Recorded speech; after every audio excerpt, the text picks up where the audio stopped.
So as a Cleveland Browns fan, why the heck would I want my Cleveland Browns to draft a quarterback high so you can pay him on top of what you're paying Deshaun Watson? That doesn't make any sense from a financial standpoint. Why are all these people in media trying to push this narrative that the Browns, they need to pick a first-round quarterback? I mean, you just hear it incessantly. It's almost like it's an agenda that it's anybody but Shedeur. If you're a Cleveland Browns fan, you should be hoping and praying that they go with Shedeur Sanders next season, because if you go with him as opposed to drafting another quarterback, you're paying Deshaun. He's going to be on the roster next year, so you're paying him a bunch of money.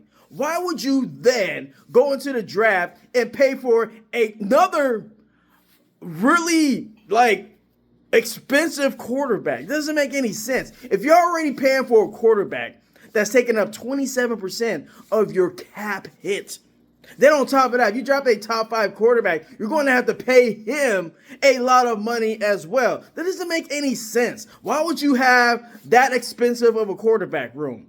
If you do that in that scenario, like a third or probably 40% of your entire cap for 2026, if the Browns selected a first-round quarterback, 40% of your cap is going to quarterbacks. That doesn't make any sense. 27% of your cap is already going to Deshaun Watson if you keep him on the team next year. If you were to cut him, it would be almost half of the cap hit for the Cleveland Browns, or about 40 to 45%, around between 40 and 50% of the cap hit. If they were to cut him, he would be owed like a ridiculous amount. That's the reason why they're going to keep him on the roster next season and not just cut him, because he'll be owed an insane amount, way higher than the dead cap hit for Russell Wilson, which, I mean, if we're going to be frank about it, I mean, Denver, they're owned by Walmart, so they got that Walmart bread. So they were like, psh, get him up out of here. All right, whatever. I don't think Jimmy Haslam has the money that the Denver owners have, so that's not really an option for Jimmy Haslam.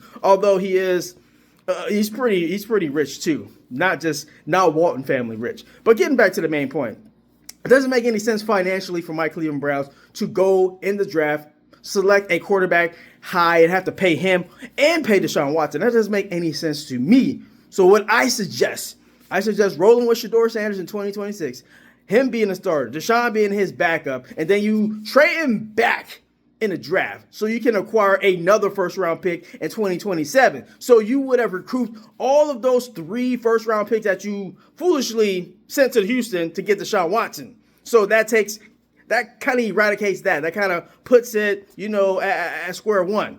You get those 3 first-round picks back.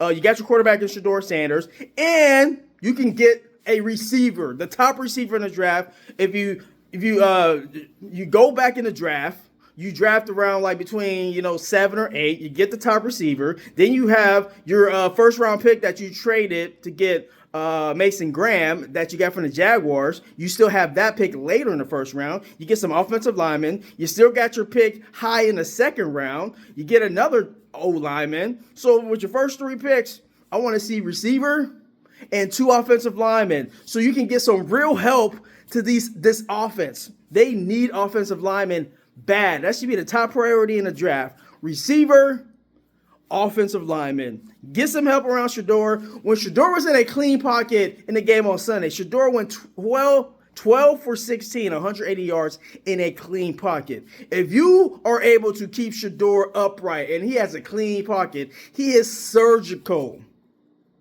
So that should be the main objective for the Cleveland Browns in 2026 draft. Top receiver, offensive line help for Shedeur Sanders, so you can create a nice pocket and he can just tear the league apart and be truly legendary. Let's go. Here we go, Brownies. Here we go. KSK rolling out. Like and subscribe. Peace.